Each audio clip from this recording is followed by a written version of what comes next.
praticantes. Então, dos praticantes, temos 27 milhões no Brasil.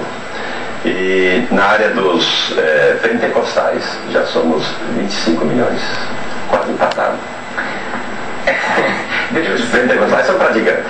Para que alguém diga que é um evangélico, significa que ele é membro de uma igreja, significa que ele vai pelo menos uma vez por semana à igreja, senão ele não é evangélico. Não existe para nós no Brasil o evangelho dizer assim, eu sou evangélico porque minha tataravó porque meu bisavô então eu sou, como é nos Estados Unidos assim. No Brasil não, você é evangélico, tem cartão de membro. Você é evangélico, você vai à igreja. Você vai todo dia? Eu não vou todo dia à igreja. Não vou todo dia à igreja, mas vou muitas vezes à igreja. Eu acredito que os evangélicos, pelo menos, eu estou falando em síntese geral, 2 vezes na semana estão na igreja evangélica. Mas, pastor, a igreja ela é também uma referência moral, uma referência de princípios, uma espécie de condutora de comportamentos. Estando ou não estando, frequentando uma igreja, um cristão pode se pautar por ela, sim. Quer dizer, o senhor só considera evangélico aquele que é praticante. Mas se o cristão, de um modo geral, não vou dizer o evangélico, o cristão, de um modo geral, aquele que usa os princípios éticos e morais de determinada religião, mas não vai à igreja, isso não é válido? Deixa eu te dizer, Mitre, o instrumento de regra e conduta de fé, o instrumento da verdade teológica é a Bíblia. Você quer saber o que é verdade ou mentira na teologia, vai para a Bíblia. Você quer saber o que é verdade ou mentira na ciência, vai para o experimento, para a observação. Então o instrumento da verdade teológica é a Bíblia. Por que, pastor, que é a Bíblia? É a Bíblia porque aquele que é cristão tem a Bíblia como o seu livro de guia, de regra e fé. O senhor está afirmando. Agora todos eles leem a Bíblia diariamente. Eu tenho que ter alguns atributos da divindade. Uma pesquisa com os católicos deu que só 16% fazem a leitura da Bíblia. Não. Nós, há uma diferença muito, aí tem uma diferença da Igreja Católica em relação aos evangélicos. É que o sacerdote evangélico, o pastor, incentiva os membros a lerem a Bíblia. Confira o que o pastor está falando com aquilo que está escrito, como instrumento da verdade teológica. Então, nós incentivamos, e eu acredito, pastor, que 70%, 80% dos evangélicos são leitores assíduos da Bíblia. Pastor Malafaia, o que é religião?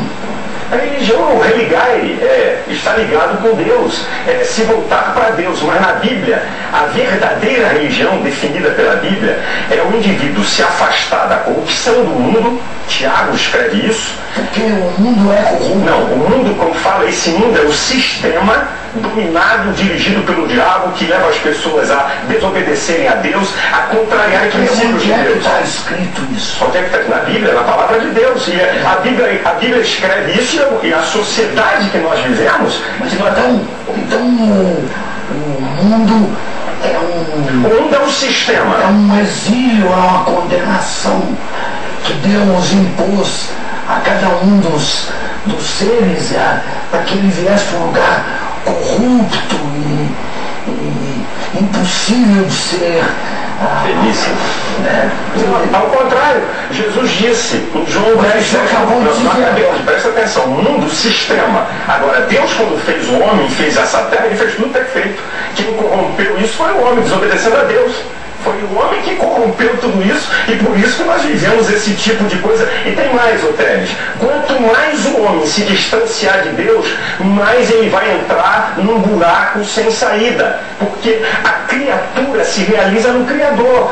Quanto mais o homem está aí exatamente para religar com Deus. Para religar com Deus. Quando Jesus vem a essa terra, ele declara no Evangelho de João, capítulo 10, versículo 10, eu vim para que tenham vida e vida em abundância.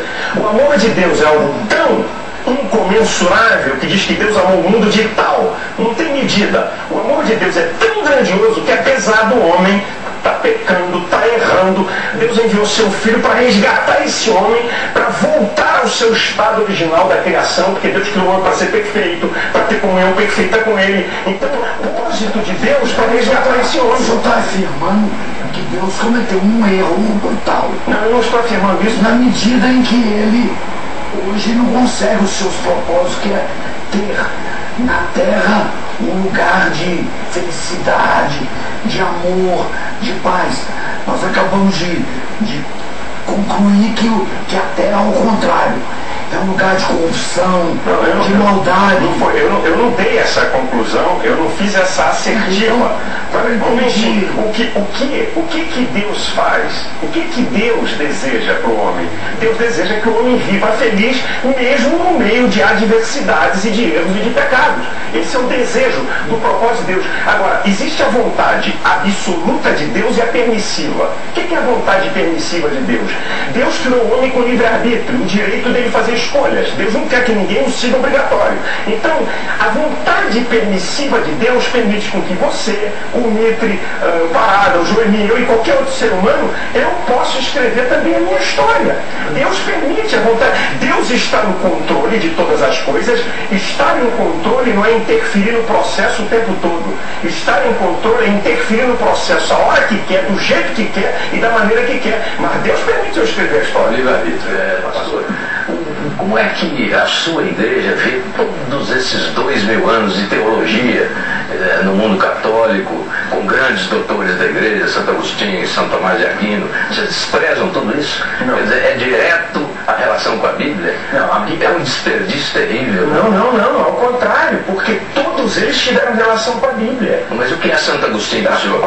Um homem que fez um trabalho fantástico, os pais da igreja, aqueles que começaram a história da igreja. Quando você fala desses 2000 anos da história da igreja, nos 3 primeiros séculos da era cristã, a igreja foi perseguida, foi maltratada, foi massacrada. O cara, para ser cristão, ele tinha que ter convicção de fé. Depois Constantino, no século IV, assumiu o trono, era cristão, fez o cristianismo, a religião do império, e a bagunça começou. Começou a perseguir. Aí começou a bagunça, porque houve uma mistura de paganismo com cristianismo. Foi aí. Depois um outro imperador, Graciano, no ano 378, que era também, naquela época, o imperador era o sumo pontífice da religião babilônica. Ele disse que não queria saber disso.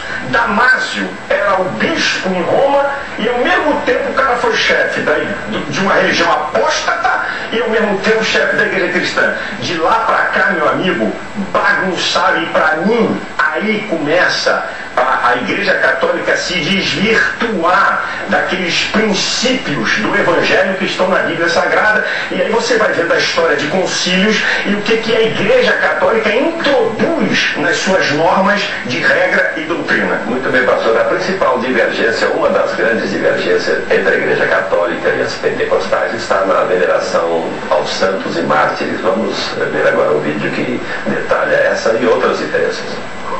Diferentemente da Igreja Católica, os pentecostais acreditam na manifestação do Espírito Santo por meio de sinais como curas divinas, profecias, visões, o exorcismo e o fim do mundo. Embora existam outras divergências com a Igreja Católica, a principal está relacionada à veneração a santos e mártires. Para os pentecostais, a veneração é uma forma de idolatria, prática condenada pela Bíblia. Não produzirá as imagens. A partir do século IV depois de Cristo, as igrejas católicas encheram-se de refinados entalhes, afrescos e pinturas que ilustravam a vida dos santos e histórias da Bíblia. A tradição chegou ao auge na Idade Média, quando a missa era rezada em latim, uma língua que os fiéis não entendiam. The classic expression of it goes back to the 6th century, where Pope Gregory said that the images were the pictures of the poor. They were the Bible of the poor, and they could help people learn about faith and morality. There would also obviously be crucifixes with the crucified Christ prominently on them. And these would be gilded, painted, very colorful, and were treated by the church as books for the unlearned. Mas essa arte desobedecia às antigas convenções em torno do culto a um único Deus. Na tradição hebraica, a proibição de imagens equivale a proibir a arte sacra.